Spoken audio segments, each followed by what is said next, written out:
Well, the next principle is everything is connected. So we'll just go right into that one. A lot of these are going to touch on what I was just going into just a moment ago. So if you think about it, and we all know this, right? I'm not telling you anything you probably don't already know, but sometimes we forget about it, or we just kind of put it aside. I like to stick my head in the ground sometimes. And if I don't want to think about something, I want it to go away. So let's talk about first water contamination. What happens when we contaminate our water? What's going on? Everything's contaminated. Absolutely. And we drink the water. Where does our water come from? I mean, hello, we drink the water. So if we're putting chemicals in it, even fluoride, which is not good for you, but we were taught it was really good for you as a kid. So we're intaking that. So those are toxins that we are putting into our bodies. The oceans, if you look nowadays, you're going to probably find more farmed fish than you're going to find fresh fish. It's very hard to find fresh fish. Part of it's because we've been depleting it. Here I find we can find, like in this area, it's a little bit better to find it, but when I'm in places down like in Miami where I've lived, it's really hard to find fresh fish. Why is that? The oceans are so big. But the farmed fish, we think it's also good for us. But the salmon, for example, farmed salmon is found to have some of the most toxic substances, like synthetic rubber in it. Okay, so the impact is we're consuming that, and it's impacting our bodies. Air, again, these are obvious. The air we breathe, obviously, if we have air pollution, we're taking that into our bodies. It could be personal. I mean, little things, by the way, the air fresheners that you buy in the store or the candles that you burn. Have you ever stopped to think about what is in them? Unless you get beeswax, honey beeswax. It's all chemicals. They're all chemicals. So we're burning them and then we're breathing them. Not the air, but our lotions that we use. Your skin is the largest organ in your body. Even your laundry soap. Yeah. Even your laundry soap. Absolutely. And dryer sheets. And Yes. on. Yes. Now, I have a question. You don't have to answer it, but a lot of times we know a lot of this, but how many of us have made the changes? Water is change. Waters. People have automatic sprinkler systems, and they're the same people that are pushing their little fertilizer carts up and down, and then they run back and forth with fall enhancements and stuff. And all of this is down into our aquifers, but people don't want to acknowledge that. Exactly. I think one of the better things you can do for the filtering of the water is use carbon, like a carbon filter to help. I mean, well water if you can, but again, if we're contaminating the soil, then we're contaminating the water. Depends on the intent of your well. Yes. Yeah. I haven't tested it yet. I find it interesting living up here because we have things like septic tanks and things like that you don't deal with work in bigger cities. It's a totally different mindset. Well, there's that obsession with grass. Yeah. To have grass. Yeah. Green grass. Beautiful grass. It's like, why? Well, sounds like you guys need to be in a different session. You're already there. I'm a farm girl, and I just get so wound up when these people start complaining about how much damage the farmers are doing. And I say, have you been to a golf course lately? Have you checked their supply barns? They go on, and they're full of chemicals. Yes. As I listened to this, I was thinking, I have tried a lot of these things. I've really tried to do my own, take charge of my own health. But I think I feel overwhelmed. Yes. And there's so much you really cannot do anything about. And I think that may be making me sick. as I think about it, you know. Go ahead, Tom. Well, in that, and that's what I was thinking. In that situation, if you can't change it and it's coming into your body, then what do you do? What do you do to eliminate it from there? Yes. Those are actually really good points and questions, and I actually have a little bit later on, I'm going to talk about how we can balance things out a little bit. So I'll talk about detoxes and Ayurvedic cleanses and things like that. So, and I also, you know, it is overwhelming these days, and you know, it's one step at a time. We do what we can, and then we try and find ways to kind of balance things out. Otherwise, You want to be normal, whatever normal. yeah, well, there's probably, how many people in the world? There's that many different of versions of normal. I was gonna say, I get really irritated when we make a comment. We're not saying that we're right 100% of the time, but when I hear things, I think of, why can't people see what I see? Like what you're talking about. Why can't they see it like this lays out by a golf course or major lawns or whatever? Why can't people see what's happening? I don't understand that end of that with people. Why can't they see it? Why can't they see what I see or what you see or you see? They don't care. Well, you It isn't know, that they don't care.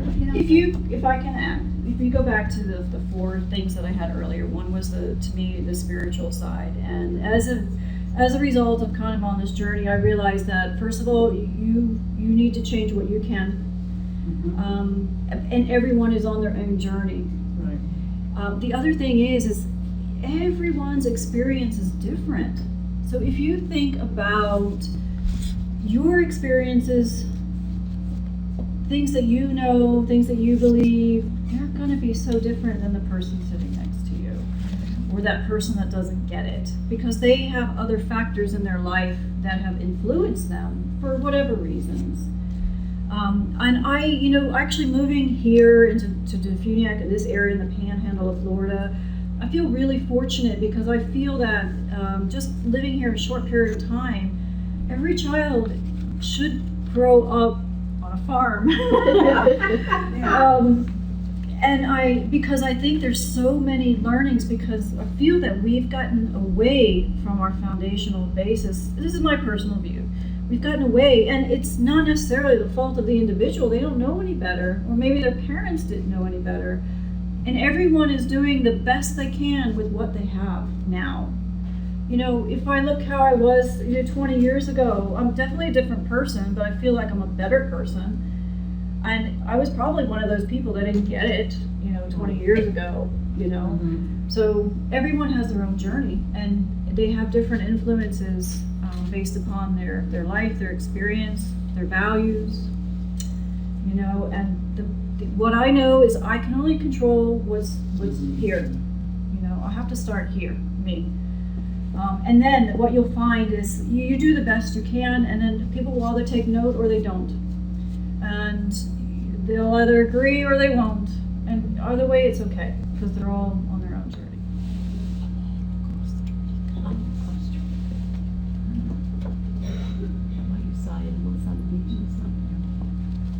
Okay, it was a short video.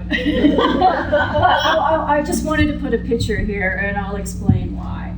So if we go back to our animal food supply, so obviously all the things we said before, water, air, ground, if we've got contamination, it's also going into our food supply. If you eat meat, of course.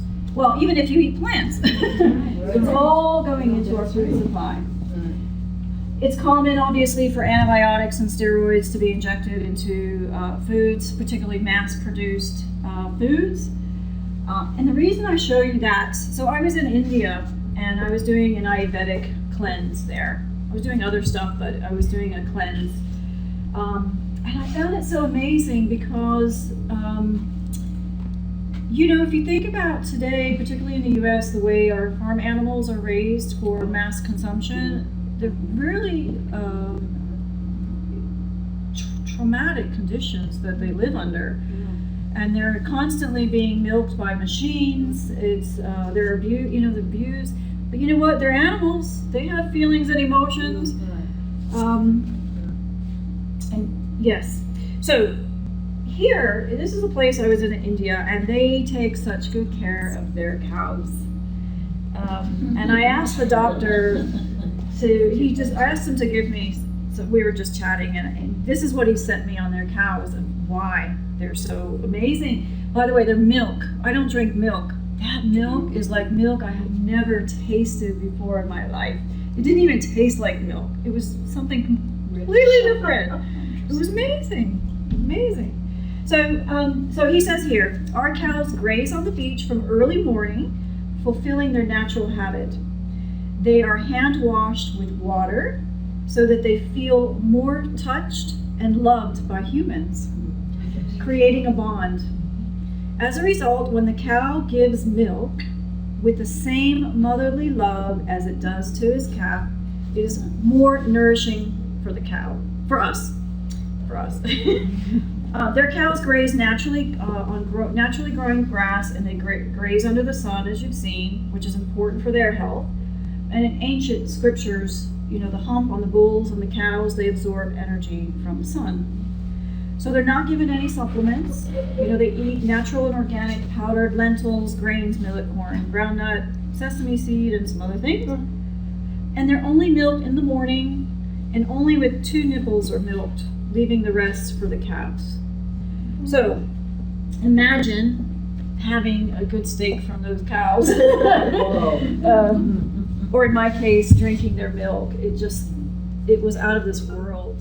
You remember the channels that I showed you before, the energy flowing through them? Well, your energy has those channels, there's about 12 major channels, and 10 of them are associated to organs in your body. So you'll have one that's stomach, one heart, lungs, etc. And we actually have a biological clock where the energy is kind of running through these particular channels more efficiently, or doing the cleanse. Like when you go to sleep, your body's rejuvenating. So each of these channels has a 2-hour increment. What you'll see on the screen when it comes up is that our organs go through these 2-hour increments. So if you're waking up between, for example, 3 and 5 in the morning coughing, you have to look why is that? And when you look at that, 3 to 5 a.m. is associated to your lungs. So, okay, is there something going on with my lungs?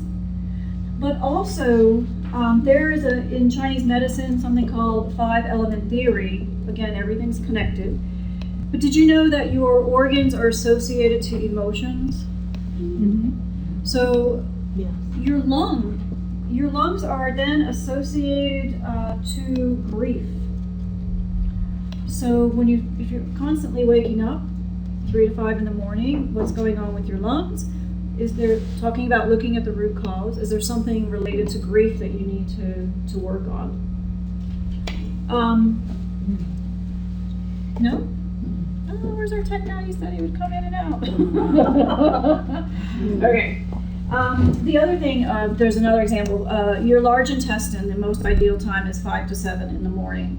So if you're not going regular every day, good healthy stool, you need to look at, first of all, your diet. But particularly between 5 and 7 is when you should be going to at least once a day. If not, then maybe look at what's going on in your diet. If you're waking up between 1 and 3 in the morning, and I'm just using these as examples, that's associated to anger. That's your liver. And that's associated to anger. So, those popes that are always angry, they probably have liver problems. Or the hidden anger. Yeah, absolutely. Okay. Amy, can you just go through the screens? I can see them from here. Just go through again. Okay, I want to show you. So do you remember earlier that I said these? Does anyone remember what the lines are? Channels. Okay, great. Right. So if you've got a pain in your foot, for example, so all these organs, so let me just show you one. So let's say I have a pain in my knee. If you'll notice on these energy channels, there's the stomach channel, the stomach line, and it goes right up your body, and it goes through your knee. So it goes from your foot all the way through your knee, all the way up to your body. So if you got a pain, constant chronic pain in your knee, again, what's the root cause? You know, where do we look? So when we talk about Asian bioenergetics and Chinese medicine and acupuncture, it's kind of balancing out these energy lines. But your pain in your knee might not be your pain in the knee. It might be from something else. So all of these lines, they're associated to organs in your body. And you might have a pain in your foot, but it could be associated to your liver, for instance. So it's kind of where's the root cause